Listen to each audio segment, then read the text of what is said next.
Je suis Harper Evans, 32 ans, une diplômée du lycée qui a bâti une entreprise de 10 millions de dollars à partir de rien.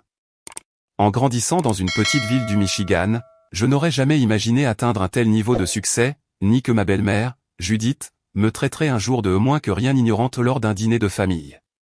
Mon mari, Ethan, mon amour de lycée, a toujours soutenu mes rêves, même quand sa famille ne le faisait pas. Cette nuit fatidique, ce qui avait commencé comme une réunion de famille typique s'est terminé par une décision qui a tout changé. Avant de vous raconter comment j'ai fini par échanger le manoir de mes beaux-parents contre mon propre paradis en bord de mer à Hawaï, dites-moi d'où vous regardez et n'oubliez pas de vous abonner si vous voulez plus d'histoires sur la façon de s'affirmer. J'ai grandi à Oak Ridge, au Michigan, où mes parents cumulaient plusieurs emplois juste pour joindre les deux bouts. Papa travaillait à l'usine locale le jour et conduisait pour un service de livraison la nuit. Maman nettoyait des maisons et servait à table les week-ends. Malgré leur épuisement, ils trouvaient toujours du temps pour moi, leur enfant unique. Ils m'ont enseigné la valeur du travail acharné, quelque chose que je porterai toujours avec moi. Notre petite maison de 2 chambres n'avait rien d'extraordinaire, mais c'était notre foyer. Je partageais une chambre avec des boîtes de produits de nettoyage de ma mère et les décorations saisonnières qu'elle ne pouvait pas ranger dans notre minuscule grenier. Tandis que d'autres enfants recevaient de nouveaux vêtements chaque année scolaire, j'apprenais à être créative avec des trouvailles de friperie. Même adolescente, j'avais la fibre entrepreneuriale. À 15 ans, j'ai commencé à fabriquer de simples bracelets perlés et à les vendre à mes camarades de classe. J'achetais des fournitures avec mon argent de babysitting, créais les bijoux pendant les pauses déjeuner et les vendais après l'école. Ce n'était pas grand-chose, mais ce premier goût de gagner mon propre argent était enivrant. Ma 2e année de lycée a tout changé. J'ai été affecté comme partenaire de laboratoire d'Ethan Parker en cours de chimie. Ethan était tout ce que je n'étais pas, confiant, issu d'une famille aisée, destiné à l'université depuis sa naissance. Avec ses cheveux bruns ondulés et ses yeux gentils, il était aussi indéniablement mignon. J'étais sûr qu'il serait déçu d'être associé à moi, la fille qui portait les mêmes 3 tenues chaque semaine. « Tu es Harper, n'est-ce pas ?» a-t-il demandé lors de notre premier jour en tant que partenaire. « Je t'ai vu vendre ces bracelets. C'est plutôt cool. » J'étais stupéfaite qu'il m'ait même remarqué, sans parler de ma petite entreprise. « Merci, c'est juste quelque chose que je fais pour un peu d'argent supplémentaire. » Non, sérieusement. La plupart des jeunes de notre âge demandent juste de l'argent à leurs parents. Tu gagnes le tien, c'est impressionnant. C'était Ethan. Il voyait de la valeur dans des choses que d'autres ignoraient, y compris moi. Nous formions une excellente équipe en chimie, et pas seulement parce qu'Ethan était intelligent. Nous nous équilibrions mutuellement. J'étais méthodique et prudente, il était créatif et intuitif. Nos notes étaient les plus élevées de la classe, et nos conversations s'étendaient bien au-delà des composés chimiques. Nous avons commencé à sortir ensemble 3 mois après le début de l'année scolaire. Notre premier rendez-vous a eu lieu au restaurant local où ma mère travaillait parfois. J'étais mortifié quand elle est venue prendre notre commande, mais Ethan l'a charmé instantanément. Il avait cet effet sur les gens. Rencontrer sa famille fut une autre histoire. Les Parker vivaient à la Casey Heights, le quartier aisé de l'autre côté de la ville. Leur maison était pratiquement un manoir comparé à la mienne, avec sa pelouse impeccable et son garage pour 3 voitures. Judith Parker, avec ses cheveux parfaitement méchés et son abonnement au club de tennis, m'a jaugé dès l'instant où je suis entré. « Alors, c'est la fille dont Ethan parlait ?» dit-elle, son sourire n'atteignant pas tout à fait ses yeux. « Que fait votre père déjà ?»« Il travaille chez Midland Manufacturing », ai-je répondu, essayant de paraître fier. « Oh, n'est-ce pas charmant ?» La façon dont elle l'a dit rendait évident que c'était tout sauf cela. Walter, le père d'Ethan, était plus chaleureux. Un avocat prospère qui avait bâti son cabinet à partir de zéro, il semblait respecter le travail acharné partout où il le trouvait. Les frères et sœurs d'Ethan, Grace et Michael, étaient polis mais distants, suivant clairement l'exemple de leur mère. Au fur et à mesure que le lycée avançait, Ethan et moi nous sommes rapprochés malgré la division sociale évidente. Quand l'année de terminale est arrivée, il a été accepté à l'université Cornell, l'alma mater de son père. Je n'avais postulé nulle part. L'université n'était pas envisageable financièrement pour moi, et d'ailleurs, j'avais d'autres rêves. « Tu pourrais obtenir des bourses », insista Ethan. « Tu es assez intelligente. »« Peut-être, ai-je dit, mais ce n'est pas ce que je veux en ce moment. Je veux commencer à travailler, peut-être économiser pour lancer une vraie entreprise un jour. Il a respecté ma décision, même si sa famille ne l'a pas fait. Judith était particulièrement virulente quant à mon manque d'ambition. Tu sais qu'elle ne s'intégrera jamais à notre monde, l'ai-je entendu dire à Ethan un soir avant le bal de promo. Une fille sans éducation n'a pas d'avenir. Mais Ethan a tenu bon. Harper est la personne la plus ambitieuse que je connaisse. Elle a juste un chemin différent. Nous avons promis de faire fonctionner notre relation à distance. Quand il est parti pour New York, je suis resté au Michigan, occupant 2 emplois dans le commerce de détail et économisant chaque sou. Le soir, j'ai appris le design graphique et les principes de base du marketing grâce à des ressources en ligne gratuites de la bibliothèque publique. À 22 ans, pendant qu'Ethan terminait ses études, j'ai fait le grand saut et lancé ma première véritable entreprise, un petit service de gestion de médias sociaux pour les entreprises locales. J'ai utilisé mes économies pour acheter un ordinateur décent et m'installer dans le garage de mes parents. Ethan me rendait visite chaque fois qu'il le pouvait, m'encourageant toujours, même quand je n'avais que 2 clients et que je gagnais à peine de quoi payer ma facture de téléphone. Tu construis quelque chose, disait-il. Cela prend du temps. Je crois en toi. Sa confiance signifiait tout, surtout quand j'avais l'impression d'être la seule à voir le potentiel de mes rêves. Ethan a fait sa demande en mariage l'été après l'obtention de son diplôme. Nous avions 24 ans, jeunes selon la plupart des critères, mais certains de notre avenir ensemble. La fête de fiançailles à la résidence Parker était une étude de contraste, la joie et l'excitation d'Ethan contre la déception à peine voilée de Judith. J'ai toujours imaginé Ethan avec quelqu'un de plus établi, a-t-elle commenté à son ami, assez fort pour que je l'entende. Mais l'amour de jeunesse, que voulez-vous? Notre mariage était petit mais magnifique, célébré dans un jardin botanique local. Mes parents ont dépensé de l'argent qu'ils n'avaient pas pour me donner un jour spécial. Les parents d'Ethan ont également contribué, bien que Judith se soit assurée que tout le monde sache exactement combien ils avaient dépensé pour chaque détail. Pendant la réception, elle m'a coincé près des toilettes. J'espère que vous savez à quel point vous êtes chanceuse, dit-elle, un verre de champagne à la main. Peu de filles de votre milieu finissent avec quelqu'un comme mon fils. J'ai souri à travers des dents serrées. Je sais exactement à quel point j'ai de la chance d'avoir trouvé quelqu'un qui m'apprécie pour qui je suis. Nous avons emménagé dans un petit appartement d'une chambre après la lune de miel. Ethan a commencé son travail en entreprise dans une firme financière, portant des costumes que ses parents lui avaient achetés et transportant une mallette qui coûtait plus cher que ma première voiture. J'ai continué à bâtir mon entreprise naissante, transformant notre placard de rechange en espace de bureau. La première année de mariage fut magique. Malgré notre budget serré, Ethan ne s'est jamais plaint de notre mode de vie modeste, même s'il avait grandi avec tellement plus. Nous nous amusions à notre manière, cuisinant des dîners expérimentaux, passant des soirées cinéma sur notre canapé d'occasion, rêvant de notre avenir. Mon entreprise, cependant, était en difficulté. J'ai perdu mon plus gros client au bout de 3 mois, lorsqu'il a décidé d'engager une agence plus établie. Puis mon ordinateur a planté, emportant avec lui une partie du travail que je n'avais pas sauvegardé. Le remplacement a englouti nos fonds d'urgence. C'est peut-être un signe, ai-je dit un soir, retenant mes larmes après qu'un autre client potentiel ait choisi un concurrent. Peut-être devrais-je juste trouver un emploi normal. Cela fait juste partie du chemin, a dit Ethan, me serrant contre lui.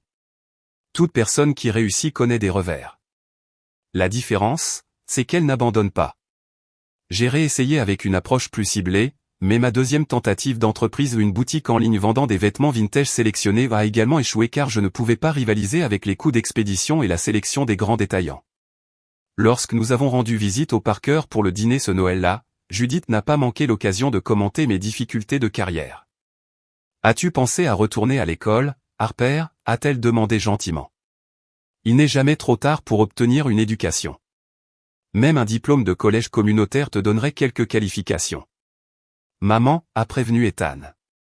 Quoi? Je suis juste inquiète. 2 entreprises qui échouent en 1 an, ce n'est pas vraiment un bilan prometteur.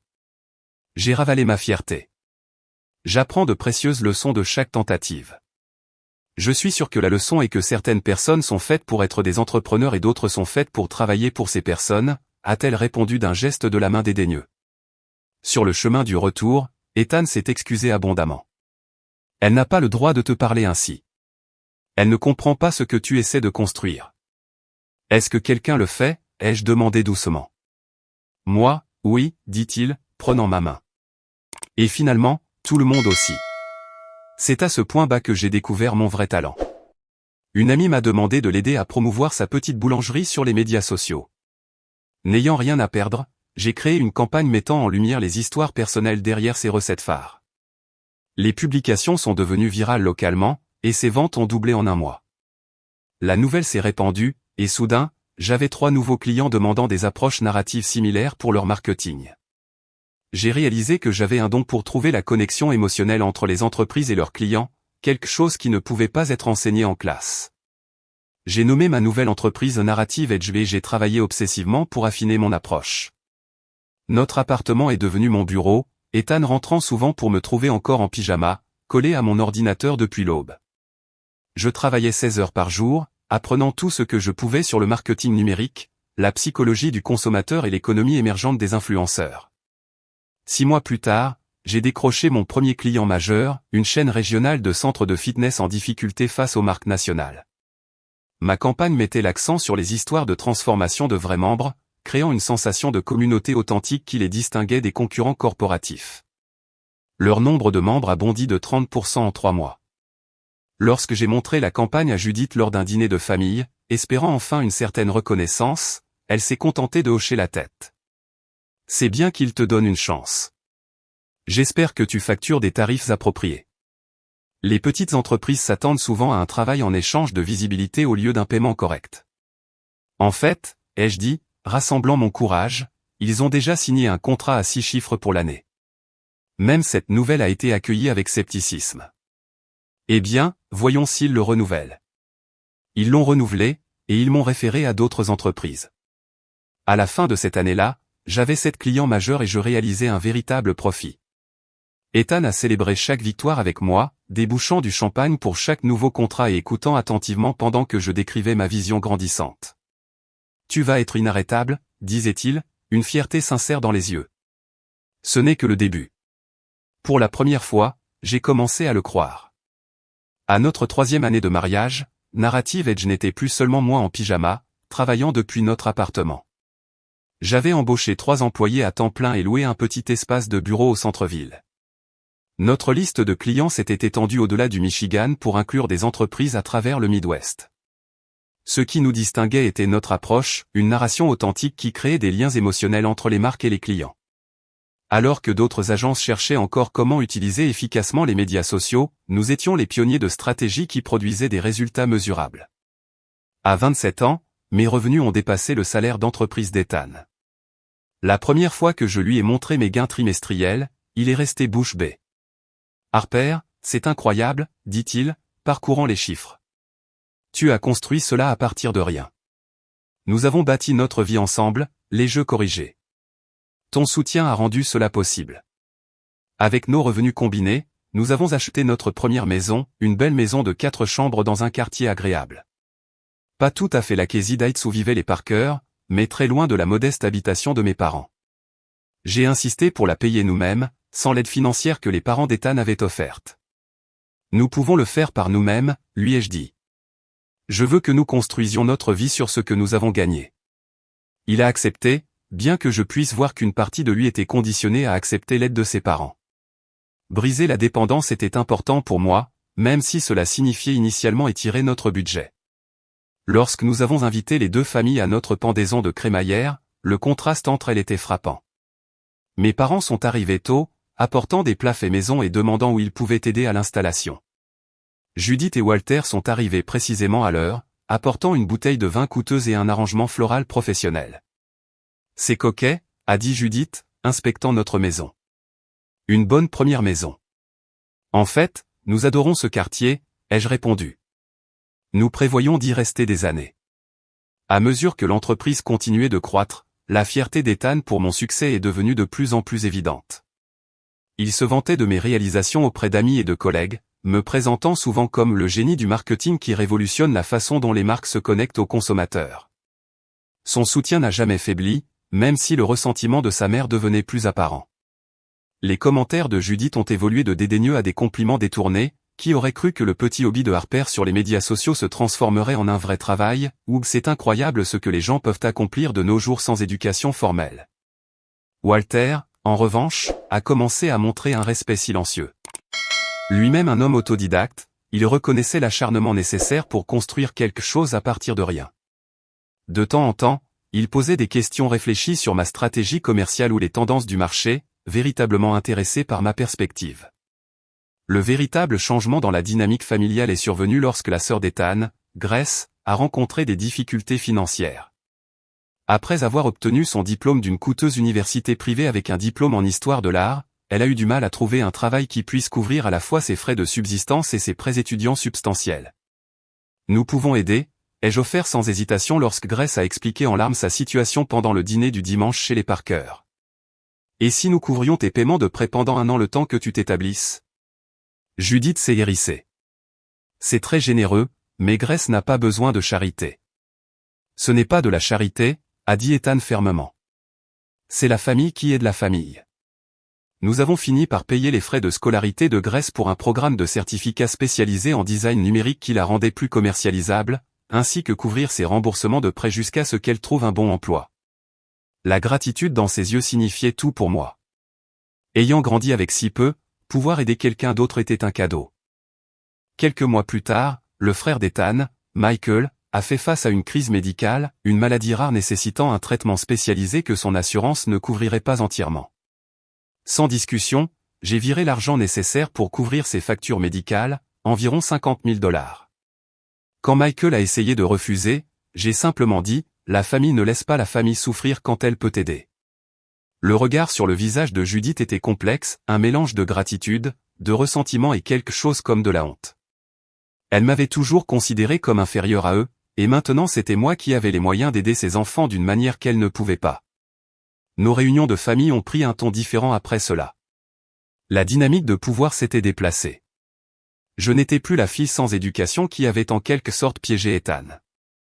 J'étais une femme d'affaires prospère qui avait gagné sa place à table, et Judith ne pouvait pas le supporter. À Thanksgiving cette année-là, elle a fait semblant de complimenter mon sens des affaires avant d'ajouter, bien que je suppose que sans le fardeau de l'université, tu avais beaucoup de temps pour te concentrer sur le travail pendant que d'autres faisaient des études. J'ai souri agréablement. L'éducation se présente sous de nombreuses formes. Je suis reconnaissante du chemin qui m'a mené ici. Alors que mon entreprise approchait de la barre des 5 ans, nous avions 20 employés, un bureau au centre-ville de Grand Rapids et des clients à travers le pays. Narrative Edge était devenu reconnu pour transformer la façon dont les entreprises interagissaient avec les consommateurs, en particulier les publics des milléniaux et de la génération Z. Je n'ai jamais oublié d'où je venais. J'ai embauché plusieurs personnes de mon ancien quartier, y compris la fille de ma conseillère d'orientation du lycée qui avait besoin d'un nouveau départ après sa guérison. J'ai créé une bourse pour les étudiants à l'esprit entrepreneurial qui choisissaient des voies alternatives vers le succès, et je me suis assuré que mes parents n'aient plus jamais accumulé plusieurs emplois. Malgré tout, Ethan est resté mon plus grand soutien, croyant toujours en moi-même quand je doutais de moi. Notre partenariat était plus fort que jamais, même si le ressentiment de sa mère projetait une ombre croissante sur les réunions de famille. Le jour où Narrative Edge a atteint une valorisation de $10 millions a été surréaliste. J'avais 30 ans, assise en face d'investisseurs potentiels qui voulaient faire passer mon entreprise au niveau supérieur. Leur offre incluait du capital d'expansion, des partenariats stratégiques et des ressources pour se développer à l'échelle nationale tout en me maintenant à la barre. Vous avez construit quelque chose de remarquable, a dit la principale investisseuse, une femme qui était apparue en couverture de Forbes. Votre approche de la narration numérique change l'industrie. Ce soir-là, Ethan et moi avons célébré avec un dîner privé au meilleur restaurant de la ville. Nous avons commandé du champagne, que ni l'un ni l'autre n'aurait pu se permettre 5 ans plus tôt. À la fille qui vendait des bracelets faits main au lycée, a porté un toast Ethan, ses yeux brillants de fierté. Regarde-toi maintenant. À nous, ai-je corrigé. Je n'aurais pas pu faire cela sans que tu crois en moi. Grâce à notre nouvelle liberté financière, nous avons acheté une maison de vacances de luxe à Kauai, Hawaï, 3 chambres avec vue sur l'océan et un chemin privé menant à la plage. C'était notre sanctuaire, un endroit où nous pouvions échapper aux pressions croissantes du succès et des attentes familiales. Ethan, qui était devenu de plus en plus agité dans son rôle en entreprise, a finalement fait le grand saut pour rejoindre mon entreprise en tant que directeur des opérations. Son diplôme en commerce et son expérience en entreprise ont apporté une structure précieuse à notre équipe en croissance rapide, tandis que ma vision créative continuait de guider notre stratégie. Nous formons une assez bonne équipe, a-t-il dit lors de son premier jour officiel, installant son bureau à côté du mien. Toujours, ai-je répondu, me souvenant de notre partenariat en laboratoire de chimie qui avait tout déclenché. Avec notre succès combiné, nous avons décidé de déménager dans une maison plus grande, par coïncidence à la Casey Heights, le même quartier exclusif où Ethan avait grandi. Notre nouvelle maison n'était pas directement adjacente à celle de ses parents, mais suffisamment proche pour des visites pratiques. J'avais pensé que la proximité pourrait apaiser les tensions avec Judith. Je me suis trompé. La tradition du dîner du dimanche à la résidence Parker est devenue de plus en plus inconfortable. Ce qui n'avait été que des commentaires passifs-agressifs de la part de Judith a évolué en une hostilité à peine voilée. Chaque réussite dans mon entreprise semblait l'offenser personnellement, comme si mon succès était une accusation envers sa vision du monde. L'entreprise d'Harper s'agrandit à Chicago le mois prochain, a annoncé fièrement Ethan lors d'un tel dîner. Comme c'est gentil, a répondu Judith froidement. Bien que je me demande si tous ces voyages d'affaires sont sains pour un mariage. Ne te manque-t-il pas d'avoir une femme qui est réellement à la maison? Ethan, Harper est en train de bâtir un empire, a interjeté Grace, étant devenue l'une de mes plus ferventes partisanes depuis que j'avais aidé à son éducation. Et Ethan est juste là, en train de le construire avec elle. Oui, eh bien, certaines d'entre nous avaient des valeurs plus traditionnelles concernant le rôle d'une femme, a reniflé Judith. Walter a éclairci sa gorge. Le monde des affaires a changé, Judith. Le succès d'Harper est impressionnant, à tous égards. Je suppose, a-t-elle concédé à contre-cœur. Bien que je m'interroge sur la pérennité de toutes ces entreprises Internet. Cela ressemble à une bulle qui attend d'éclater. À mesure que notre situation financière continuait de s'améliorer, je me suis retrouvé à couvrir davantage de dépenses familiales. Lorsque les Parker ont planifié des vacances en famille en Europe, j'ai insisté pour payer les vols en première classe et les hébergements de luxe de tout le monde comme cadeau de Noël. Tu n'as vraiment pas besoin de faire ça, protesta Walter, bien que pas très énergiquement. Je le veux, ai-je dit. Votre famille. J'ai financé la compte de Grace pour son premier condo. J'ai payé le mariage de Michael dans un vignoble de Napa Valley. J'ai même couvert les importantes rénovations de la maison de vacances des Parker à Aspen. C'est pendant la planification de ces rénovations que j'ai découvert quelque chose qui m'a sincèrement blessé. Je payais l'abonnement de Judith et Walter au Country Club depuis 2 ans. Ethan l'avait mis en place comme paiement automatique depuis notre compte joint après que Walter ait mentionné des préoccupations financières pendant le ralentissement économique. Pourquoi ne m'as-tu pas dit, ai-je demandé à Ethan, non pas en colère mais blessé. Je ne voulais pas en faire toute une histoire, a-t-il admis. Les investissements de papa ont subi un coup dur, et ils étaient embarrassés. Maman serait mortifiée si elle savait que nous le couvrions. La même mère qui dénigre constamment ma carrière et mon niveau d'éducation? Elle est d'une autre génération, dit-il faiblement. Elle ne veut pas être blessante. Mais elle le pensait, et à mesure que notre succès grandissait, son ressentiment augmentait aussi. La dynamique est devenue de plus en plus toxique, Judith faisant des commentaires sur les nouveaux riches et sur la façon dont l'éducation apporte un raffinement que l'argent ne peut acheter. Ce qui me dérangeait le plus n'était pas l'ingratitude, mais l'effet que cela avait sur Ethan. Il était pris entre son amour et son respect pour moi, et son conditionnement de toute une vie à plaire à sa mère. Après chaque réunion de famille, il était épuisé et silencieux, déchiré entre deux mondes. Nous n'avons pas à continuer d'aller à ces dîners, ai-je suggéré un dimanche soir alors que nous rentrions en silence tendu. Ce sont ma famille, Harper, dit-il, la fatigue évidente dans sa voix. Et je suis ta femme. Je suis fatigué d'être traité comme une intruse après 7 ans de mariage. Il a tendu la main vers la mienne. Je sais. Je lui parlerai à nouveau. Mais les discussions n'ont jamais rien changé. Si quoi que ce soit, elles ont rendu Judith plus subtile dans sa critique, dissimulant ses pics derrière des préoccupations concernant notre charge de travail ou notre statut sans enfant, un autre de ses sujets préférés. À un moment donné, tu voudras ralentir et te concentrer sur le fait de donner une famille à Ethan, dit-elle lors d'une conversation au bord de la piscine chez eux. Le travail le plus important d'une femme n'est pas dans un bureau, après tout. J'avais mordu ma langue d'innombrables fois, respectant le désir d'Ethan d'harmonie familiale. J'avais ignoré les affronts, payé les dépenses familiales sans reconnaissance, et essayer de conquérir une femme qui avait décidé dès le premier jour que je n'étais pas assez bien pour son fils. Mais même ma patience avait des limites, et elles étaient sur le point d'être testées d'une manière que je n'attendais pas. Le dîner qui a tout changé était censé être une célébration du nouveau poste de Grace dans une prestigieuse firme de design, une position qu'elle avait gagnée grâce aux compétences acquises dans le programme que j'avais financé. Judith avait planifié une réception élaborée dans leur manoir, invitant la famille élargie et des amis proches pour commémorer la réussite de sa fille. J'ai passé du temps supplémentaire à me préparer ce soir-là, choisissant une robe de créateur de bon goût et les boucles d'oreilles en perles qu'Ethan m'avait offertes pour notre anniversaire. Quelque chose me disait de faire un effort, de m'armer des signes extérieurs de succès que même Judith ne pourrait pas ignorer. « Tu es magnifique », a dit Ethan alors que nous entrions dans l'allée circulaire de ses parents. « Merci. Essayons de profiter de cette soirée », ai-je répondu, lui serrant la main. Il s'agit de Grace, après tout.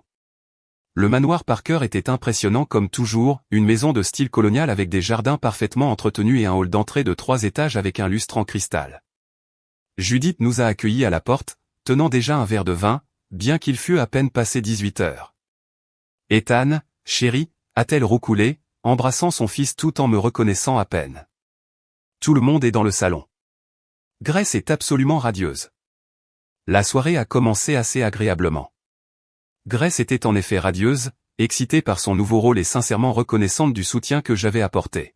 « Je n'aurais pas pu le faire sans Harper », a-t-elle dit à un groupe de parents. Elle a cru en moi quand j'étais prête à abandonner. « Eh bien, elle a certainement de l'argent à dépenser », a interjeté Judith, riant trop fort. « Bien que je sois sûr que ton talent naturel aurait trouvé un moyen de toute façon. » J'ai remarqué qu'elle remplissait son verre de vin plus fréquemment que d'habitude, ses joues devenant rouges à mesure que la soirée avançait. Walter semblait le remarquer aussi, lui lançant occasionnellement des regards inquiets qu'elle ignorait. Au moment où nous nous sommes assis pour dîner dans leur salle à manger formelle, Judith était visiblement ivre. Ses commentaires sont devenus moins réservés, son sourire plus cassant. Je me suis préparé à tout ce qui pourrait arriver. La conversation a tourné autour du succès commercial, plusieurs invités posant des questions sur la croissance de Narrative Edge et la transition d'Ethan à travailler avec moi. J'ai gardé mes réponses modestes, ne voulant pas alimenter le ressentiment de Judith. Harper a été reconnu dans le magazine Marketing Innovator ce mois-ci, a mentionné Ethan fièrement. C'est incroyable, a dit Grace. Pour quelqu'un d'autodidacte, tu as accompli tellement de choses. Autodidacte, a répété Judith, faisant tourner son vin. Oui, c'est une façon de le dire. D'autres pourraient dire sans éducation. Un silence inconfortable s'est installé à table. Maman, a prévenu Ethan. Quoi? Je complimente son ingéniosité. Tout le monde n'a pas besoin de diplômes sophistiqués pour gagner de l'argent de nos jours. Internet a rendu cela possible. J'ai pris une inspiration mesurée. L'éducation se présente sous de nombreuses formes, Judith. J'ai toujours été une apprenante, juste pas dans un cadre de classe traditionnel. Clairement, dit-elle d'un geste de la main dédaigneux. Bien qu'il y ait quelque chose à dire sur le raffinement qui vient avec l'enseignement supérieur. Les connexions, la conscience culturelle. Walter a éclairci sa gorge. Je pense que ce qui compte, ce sont les résultats, et les résultats d'Harper parlent d'eux-mêmes. La conversation a changé à l'arrivée du plat principal, mais Judith n'avait pas terminé. Lorsque Grace a mentionné la possibilité de créer un jour son propre studio de design, j'ai offert quelques conseils doux sur la façon de d'abord établir une base de clients tout en étant toujours employé. C'est comme ça que j'ai commencé, ai-je expliqué, en bâtissant le soir et le week-end jusqu'à ce que j'ai assez d'affaires pour faire le grand saut. Oh, s'il vous plaît, a interrompu Judith, ces mots légèrement pâteux. Grace n'a pas besoin de conseils d'affaires de quelqu'un qui a eu de la chance avec les médias sociaux. Elle a une vraie éducation sur laquelle s'appuyer. Maman, a halté Grace. Quoi? Je dis juste qu'il y a une différence entre une formation commerciale appropriée et ce que Harper fait sur Instagram toute la journée. Ethan a posé sa fourchette. Ça suffit, maman. Harper dirige une entreprise de plusieurs millions de dollars qui emploie 27 personnes, y compris moi. Ce que Harper fait sur Instagram est en train de révolutionner la façon dont les marques se connectent aux consommateurs. Et qui a payé le certificat de design de ta sœur, a ajouté Michael de manière inattendue. Ou mes factures médicales l'année dernière? Harper l'a fait. Le visage de Judith est devenu plus rouge. Personne ne lui a demandé de gaspiller son argent si elle est si désespérée d'acheter sa place dans cette famille. Judith, a averti Walter sèchement. Non, j'ai tenu ma langue assez longtemps, a-t-elle continué, sa voix montant. Nous avons tous dû nous asseoir ici et faire semblant qu'Ethan n'a pas gâché son potentiel sur une fille sans éducation du mauvais côté de la ville. C'est tant que nous l'avons accueillie, et que fait-elle? Elle étale son succès de nouveau riche comme si cela effaçait en quelque sorte d'où elle venait. La pièce est devenue d'un silence de mort. Je suis resté parfaitement immobile, mes mains croisées sur mes genoux, refusant de lui donner la réaction émotionnelle qu'elle voulait. Tu devrais avoir honte de toi, a dit Ethan doucement à sa mère. Moi? Honte, a ri Judith amèrement. Ce n'est pas moi qui me suis rabaissé en me mariant et qui ai ensuite laissé ma femme me soutenir. Quel genre d'homme vit au crochet des revenus de sa femme? Un homme sûr de lui, ai-je répondu avant qu'Ethan ne puisse le faire, ma voix stable malgré mon cœur battant. Un homme qui valorise le partenariat plus que l'ego. Partenariat, a raillé Judith. C'est comme ça que tu appelles le fait d'avoir systématiquement monté mon fils contre sa famille? Quand tu as rendu mes enfants dépendants de tes aumônes? Ce n'est pas juste, a protesté Grace. La vie n'est pas juste, ma chérie, a répondu Judith. Si elle l'était, mon fils aurait épousé quelqu'un digne de lui au lieu d'une moins que rien ignorante qui ne peut même pas lui donner d'enfant. Les mots sont restés suspendus dans l'air comme du poison. Ethan s'est levé si brusquement que sa chaise est tombée en arrière. Excuse-toi auprès de ma femme. Maintenant. Sa voix était froide de fureur. Au lieu de cela, Judith a levé le menton avec défi. Pourquoi ne partez-vous pas tous les deux? Nous étions mieux avant qu'elle n'arrive avec son argent et son influence sur vous tous. Disparaissez de nos vies, espèce de bon à rien. Walter est resté figé, ne disant rien pour me défendre. Grace et Michael ont fixé leurs assiettes, embarrassés mais silencieux. Les autres invités se sont déplacés inconfortablement, témoins de l'implosion de la façade de la famille Parker. Je me suis levé lentement, posant ma serviette à côté de mon repas à peine touché. Merci pour votre honnêteté, Judith. Après 7 ans, c'est rafraîchissant d'entendre enfin ce que vous pensez vraiment. Harper, attends, a dit Ethan, tendant la main vers moi. Je vais prendre un Uber, lui ai-je dit doucement. Tu devrais rester et parler à ta mère. Non, je viens avec toi, a-t-il insisté. Je l'ai regardé fixement. Non, tu ne viens pas. C'est entre toi et ta famille maintenant. Je te verrai à la maison. Alors que je sortais, la tête haute et le dos droit, j'ai entendu la voix de Judith derrière moi. Tu vois? Elle le monte contre nous. C'est exactement ce que je veux dire. Le trajet en Uber jusqu'à la maison fut un flou d'émotions contenues. Ce n'est que lorsque je suis entré dans notre maison vide que j'ai finalement laissé les larmes couler, non pas de tristesse mais d'un pur soulagement libérateur. Après 7 ans à essayer de gagner le respect de quelqu'un déterminé à me mépriser, la vérité était enfin au grand jour, et étrangement, cela ressemblait à la liberté. J'ai passé cette nuit seul dans notre grande maison, réfléchissant à des années d'abus émotionnels subtils et moins subtils. Chaque commentaire dédaigneux, chaque compliment détourné, chaque fois que Judith m'avait fait me sentir inférieur, se rejouait dans mon esprit. J'avais tout enduré pour le bien d'Ethan, croyant que l'harmonie familiale valait le coup personnel. Mais à quel moment l'estime de soi est-elle devenue plus importante que de maintenir la paix? Ethan est rentré après minuit, les yeux rouges et les épaules affaissées. Il m'a trouvé sur notre patio arrière, enveloppé dans une couverture et regardant les étoiles. Je suis tellement désolé, dit-il, s'asseyant à côté de moi. Il n'y a aucune excuse pour son comportement. S'est-elle excusée, ai-je demandé, connaissant déjà la réponse. Elle a dit qu'elle avait trop bu et qu'elle ne le pensait pas comme ça sonnait. J'ai ri doucement. Donc, non, elle ne s'est pas excusée. Papa est furieux contre elle. Tout comme Grace et Michael. Il a pris ma main. Tout le monde sait qu'elle a eu tort. Mais personne ne l'a arrêtée, ai-je fait remarquer, pas avant que tu ne le fasses. Ils étaient choqués. Nous l'étions tous. Je me suis tourné pour le regarder directement. Étais-tu vraiment choqué, ou était-ce juste la première fois qu'elle disait tout ce qu'elle insinuait depuis des années? Il ne pouvait pas soutenir mon regard, ce qui était une réponse suffisante. Pourquoi es-tu resté, ai-je demandé. Après mon départ, j'ai pensé que je pourrais lui faire comprendre à quel point elle avait tort. J'ai pensé que je pourrais arranger ça. Certaines choses ne peuvent pas être arrangées, Ethan. Certaines relations sont trop brisées. Nous sommes restés assis en silence un moment, le poids des décisions tacites planant entre nous. Que se passe-t-il maintenant, a-t-il finalement demandé. Je pense que j'ai besoin d'espace, ai-je dit doucement. Je vais à Hawaï pour un certain temps. Je viens avec toi, dit-il rapidement. Nous ferons une pause ensemble. J'ai secoué la tête. J'ai besoin de temps seul pour réfléchir à ce que je veux pour l'avenir. Qu'est-ce que cela signifie? L'alarme s'est glissée dans sa voix. Parles-tu de notre mariage? Je parle de ce que je suis prête à accepter dans ma vie. J'ai passé 7 ans à essayer de gagner le respect de ta mère, et ça n'arrivera jamais.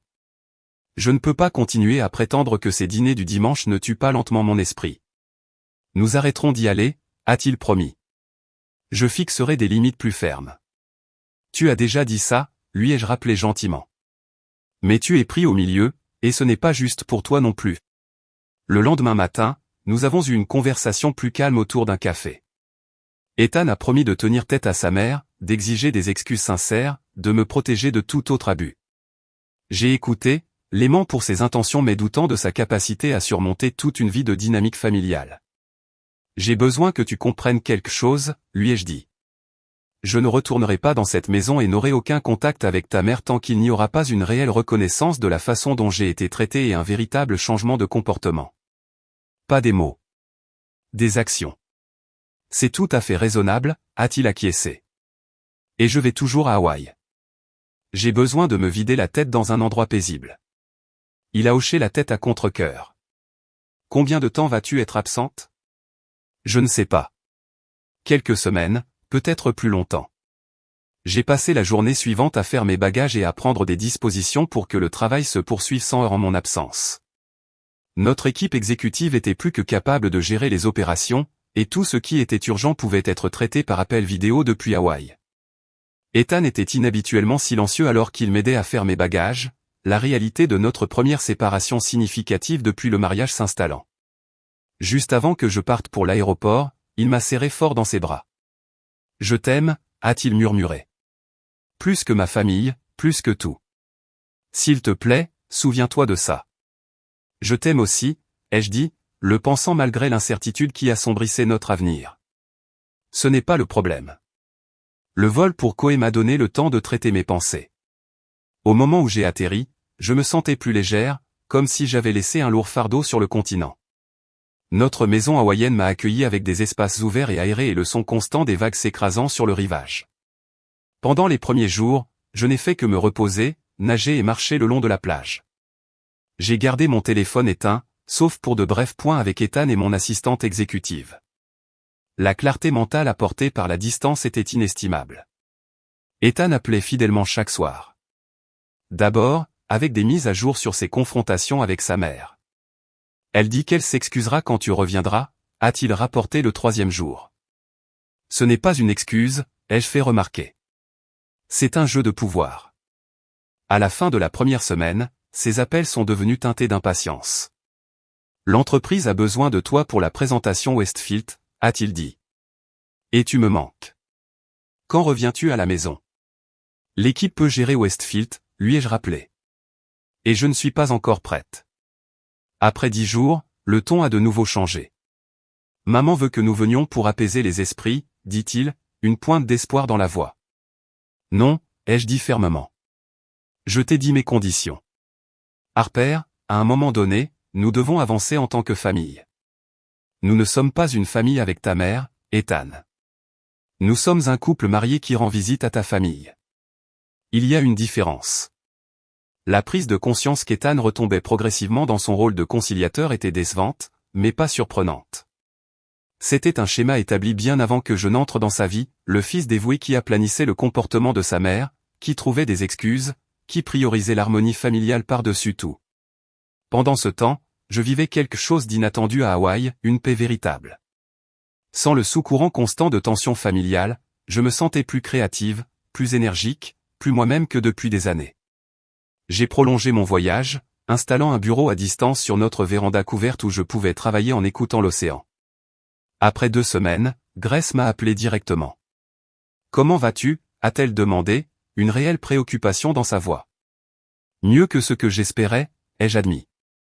Comment vont les choses là-bas? Tendu. Maman fait comme si rien ne s'était passé. Papa lui parle à peine, et Ethan a l'air misérable. Je suis désolé d'entendre ça. Ne sois pas désolé, dit-elle fermement. Tu n'as pas causé cela. Et quoi qu'il en soit, Michael et moi sommes entièrement de ton côté. Ce que maman a dit était inexcusable. Son soutien signifiait plus qu'elle ne le savait. Merci de dire ça. Ethan nous a dit que tu envisageais de rendre Hawaï permanent, s'est-elle aventurée prudemment. J'ai été surprise. Je n'ai encore rien décidé. Mais tu y penses? Je pense à beaucoup de choses. Après que nous ayons raccroché, j'ai réalisé qu'Ethan avait partagé ses peurs avec ses frères et sœurs plutôt que de les discuter directement avec moi. Cela ressemblait à une autre petite trahison. Ce soir-là, quand il a appelé, je l'ai confronté. Pourquoi as-tu dit à Grace que je restais à Hawaï de façon permanente? N'est-ce pas ce que tu envisages? A-t-il rétorqué défensivement. J'envisage ce qui est le plus sain pour moi, pour nous. Mais je n'ai pris aucune décision, et je n'en ai certainement pas partagé avec ta famille avant d'en discuter avec toi. Ça fait 2 semaines, Harper. Qu'est-ce que je suis censé penser? Que j'avais besoin d'espace après avoir été traité de moins que rien ignorante par ta mère pendant que ton père et tes frères et sœurs restaient silencieux. La conversation s'est détériorée à partir de là, se terminant par la déclaration frustrée d'Ethan selon laquelle je punissais tout le monde pour l'erreur de maman. À mesure que la distance entre nous grandissait, j'ai gagné en clarté sur nos schémas relationnels. J'avais toujours été celle qui faisait des compromis, s'adaptant aux attentes de sa famille, absorbant les attaques subtiles et moins subtiles de Judith sur mon caractère et mon origine. Ethan avait été solidaire en parole, mais finalement peu disposé à créer de réelles conséquences pour le comportement de sa mère. Quand il est arrivé à l'improviste chez nous à Hawaï après 3 semaines, j'ai été à la fois touché par le geste et irrité par la présomption. Je ne pouvais pas passer un jour de plus sans te voir, dit-il, laissant tomber sa valise dans notre entrée. Tu aurais pu demander si j'étais prête à recevoir des visiteurs, ai-je fait remarquer. Des visiteurs? Je suis ton mari, pas un visiteur. Nous avons passé cette première soirée en conversation prudente, comme des étrangers réapprenant leurs limites mutuelles. Dès le 2e jour, la réalité de notre situation est devenue claire. Ethan était venu s'attendant à ce que je revienne avec lui, à reprendre notre vie comme si rien de fondamental n'avait changé. Je ne reviendrai pas à la façon dont les choses étaient, lui ai-je dit alors que nous marchions le long de la plage au coucher du soleil. Je ne peux pas prétendre que l'explosion de ta mère était un événement ponctuel plutôt que l'aboutissement d'années de manque de respect. Alors, qu'est-ce que tu dis? Tu veux divorcer à cause de ma mère? Je dis que je veux un mariage où mon mari met notre relation en premier. Où je ne suis pas censé endurer des abus pour le bien de l'harmonie familiale. Ce n'est pas juste. Je t'ai toujours soutenu en privé. Oui, mais quand ça compte, devant ta famille, tu as toujours choisi le chemin de la moindre résistance. La douleur dans ses yeux était réelle, mais la vérité dans mes mots l'était aussi. Qu'est-ce que tu attends de moi, Harper? Dis-le-moi et je le ferai. Je veux que tu décides quel genre de vie tu veux, une où tu es constamment déchiré entre ta femme et ta mère, ou une où tu établis des limites saines qui protègent notre mariage. Je te choisis, a-t-il dit immédiatement. Je te choisirai toujours. Alors prouve-le. Pas avec des mots, mais avec des actions. Au cours des jours suivants, nous avons commencé le difficile travail de reconstruction de la confiance. Ethan a participé à des séances de thérapie vidéo avec moi, où nous avons exploré les dynamiques qui avaient conduit à notre situation actuelle. Il en est venu à reconnaître des schémas qu'il n'avait jamais remis en question auparavant, comment la manipulation de sa mère avait été normalisée, comment son rôle de conciliateur était devenu un fardeau plutôt qu'une force. Une semaine après le début de sa visite, Judith a appelé avec des excuses à moitié sincères, s'attendant clairement à ce que ce soit suffisant pour rétablir le statu quo. J'ai peut-être été un peu dur, dit-elle, le haut-parleur portant sa voix à travers notre salon hawaïen. J'étais seulement préoccupé par l'avenir d'Ethan. 7 ans après le début de notre mariage, vous êtes toujours préoccupé par son avenir avec moi, ai-je demandé calmement. Eh bien, vous savez ce que je veux dire. La famille est importante. Oui, elle l'est, ai-je convenu. C'est pourquoi je ne me soumettrai plus, ni Ethan, à votre manque de respect. Son ton est devenu plus froid. Alors c'est comme ça que ça va se passer? Tu emmènes mon fils dans ton paradis insulaire et tu le coupes de sa famille. Ethan est finalement intervenu. Personne ne coupe personne, maman. Mais les choses seront différentes à l'avenir. Harper mérite un respect véritable, pas de la tolérance. J'ai toujours respecté. Non, tu ne l'as pas fait, l'a-t-il interrompu fermement. Et tant que tu ne pourras pas le reconnaître et apporter de réels changements, nous garderons nos distances. C'était la première fois que je l'entendais parler à sa mère de cette façon. Le silence à l'autre bout de la ligne en disait long. Après l'appel, j'ai regardé mon mari avec de nouveaux yeux. Merci pour cela. Il a pris mes mains dans les siennes. C'est attendu depuis longtemps. Et tu avais raison, il ne s'agit pas seulement de ce qui s'est passé au dîner. Il s'agit d'années de manque de respect que j'ai laissé perdurer. Cette nuit-là, nous avons pris une décision, Hawaï ne serait plus seulement une maison de vacances. Ce serait notre résidence principale, du moins pour l'avenir prévisible.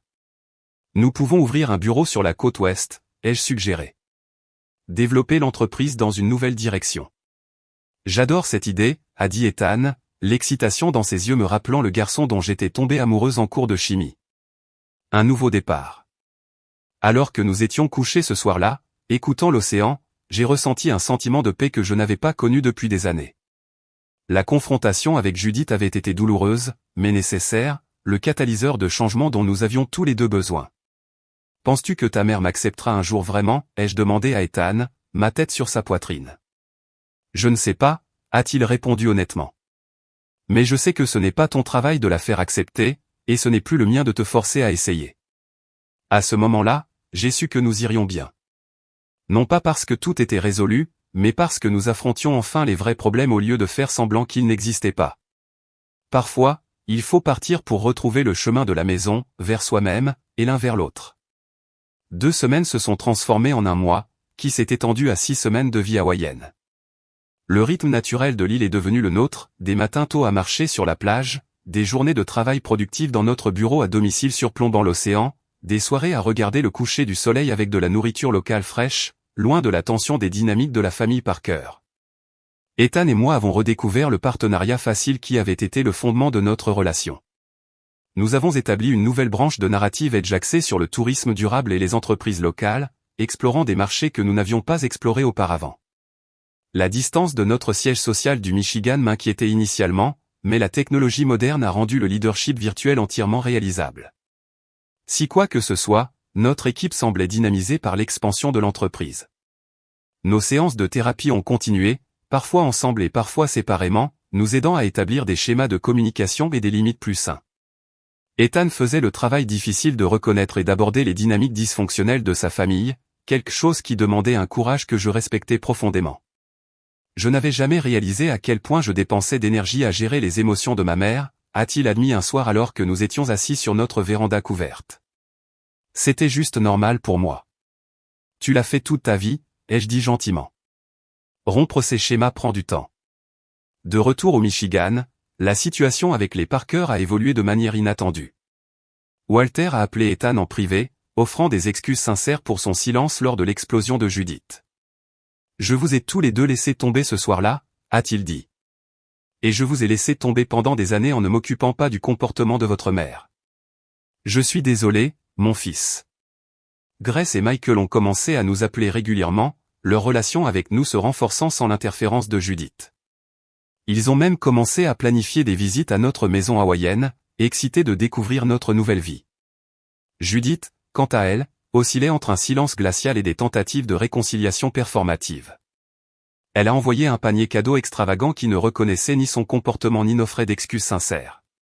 Quand cela n'a pas produit la réponse désirée, elle a tenté de culpabiliser par des intermédiaires. Votre mère est dévastée, a rapporté Walter lors d'un appel. Elle quitte à peine sa chambre certains jours. Je suis désolé qu'elle soit en difficulté, a répondu Ethan, une force nouvelle dans sa voix. Mais ces sentiments ne sont pas notre responsabilité. Quand elle sera prête à avoir une conversation honnête, nous y serons ouverts. Après 2 mois, Judith m'a finalement appelé directement, quelque chose qu'elle n'avait jamais fait auparavant. Je suppose que je vous dois des excuses, a-t-elle commencé avec raideur. J'apprécie, ai-je dit, attendant plus. J'ai peut-être été dur lors du dîner ce soir-là. Vous m'avez traité de moins que rien ignorante et m'avez dit de disparaître de votre vie, ai-je déclaré calmement. Après 7 ans de manque de respect subtil et moins subtil. Le silence s'est étiré entre nous. J'étais bouleversé, dit-elle finalement. Vous avez éloigné mon fils de sa famille et maintenant vous l'avez déplacé à travers le pays. Ethan est un homme adulte qui fait ses propres choix, lui ai-je rappelé. Et il n'est pas à travers le pays. Il est à un coup de fil. La distance est émotionnelle, pas seulement physique. Qu'est-ce que tu attends de moi, Harper, demanda-t-elle, l'exaspération évidente dans sa voix. Rien, ai-je répondu honnêtement. Je n'ai besoin de rien de votre part. Ethan et moi sommes heureux ici. La question est, que voulez-vous? Parce que si c'est une relation avec votre fils, vous devrez accepter que nous sommes un tout indissociable. Il n'y a pas eu de réconciliation dramatique, pas d'excuses larmoyantes, juste une reconnaissance mesurée que les choses devaient changer. Ce n'était pas parfait, mais c'était un début. 3 mois après le début de notre vie hawaïenne, Ethan et moi avons officialisé la décision, nous ferions de l'île notre résidence permanente, ne retournant au Michigan que pour les affaires nécessaires et des visites familiales soigneusement gérées. Es-tu sûr, lui ai-je demandé. C'est un grand changement par rapport à la vie que tu as toujours connue. Je n'ai jamais été aussi sûr de quoi que ce soit, a-t-il dit, l'air plus détendu que depuis des années. Cela semble juste. Nous avons converti notre maison du Michigan en siège social agrandi de Narrative Edge, gardant un petit appartement pour nos visites. L'entreprise a continué de prospérer, notre leadership à distance se révélant encore plus efficace que notre approche pratique précédente. Grace fut la première Parker à venir nous visiter, arrivant avec de grands yeux et une profonde appréciation pour la vie que nous avions créée. Je comprends maintenant, dit-elle alors que nous lui faisions visiter. Pourquoi tu devais partir? Il y a une paix ici qui n'existe pas dans cette maison. Ce n'est pas seulement l'emplacement, lui ai-je dit. Ce sont les limites que nous avons établies.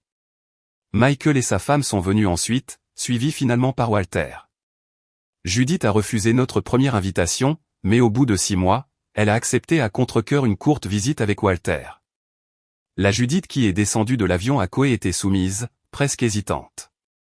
Notre maison, avec ses vues imprenables sur l'océan et son design ouvert et aéré, semblait l'humilier d'une manière que notre succès au Michigan n'avait jamais fait.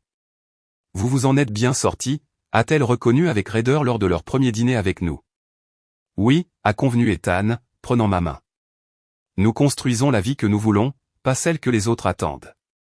La visite n'a pas été sans tension, mais elle manquait du sous-courant toxique qui avait caractérisé nos interactions précédentes. Judith était sur son meilleur comportement, que ce soit par une croissance authentique ou simplement la réalisation qu'elle avait perdu son pouvoir sur nos choix, je ne pouvais pas le dire. Lors de leur dernière soirée, alors que Walter et Ethan faisaient griller du poisson frais sur la véranda couverte, Judith m'a approché dans la cuisine. Je ne comprendrai jamais pourquoi quelqu'un de votre milieu a eu tant de succès, dit-elle, l'ancien jugement se glissant dans sa voix. Au lieu d'être blessé, je me suis retrouvé à plaindre sa perspective limitée. C'est la différence entre nous, Judith. Je ne mesure pas la valeur des gens par leur diplôme ou leur nom de famille. Je regarde leur caractère, leur gentillesse, leur volonté de grandir. Je lui ai tendu un verre de vin. La vie est trop courte pour autre chose. Quelque chose a changé dans son expression, pas tout à fait de l'acceptation, mais peut-être la première fissure dans une vision du monde rigide. C'était suffisant. Au cours de l'année suivante, nos vies se sont stabilisées dans une nouvelle normalité. Narrative Edge s'est étendue à 3 bureaux à l'échelle nationale, notre liste de clients s'élargissant pour inclure de grandes marques internationales.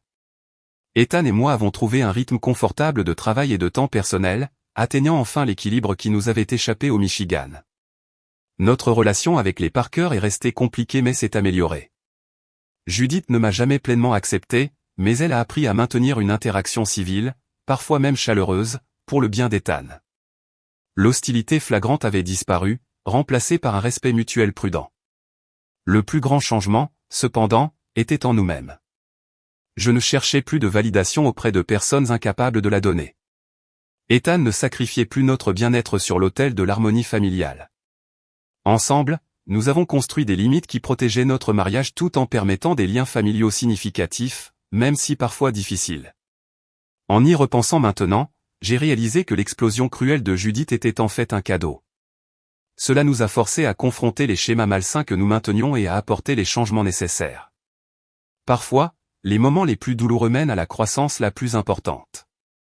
Mon parcours, de la vente de bracelets faits main au lycée à la construction d'une entreprise de plusieurs millions de dollars, m'a appris le monde des affaires, mais mon parcours avec la famille d'Ethan m'a appris l'estime de soi.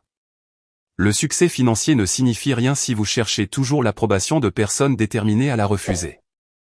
La vraie richesse ne se mesure pas en dollars ou en adresses prestigieuses, elle se trouve dans les relations bâties sur le respect mutuel, dans un travail qui vous épanouit, et dans le courage de s'éloigner des situations qui ternissent votre esprit, même quand s'éloigner vous emmène de l'autre côté d'un océan. Si vous êtes dans une situation similaire, vous sentant sous-évalué malgré vos réalisations, rappelez-vous que vous avez des choix. Vous n'avez pas à continuer d'accepter un traitement qui vous blesse, quels que soient les liens familiaux ou l'historique. Établir des limites n'est pas égoïste, c'est nécessaire pour votre bien-être et pour créer des relations plus saines.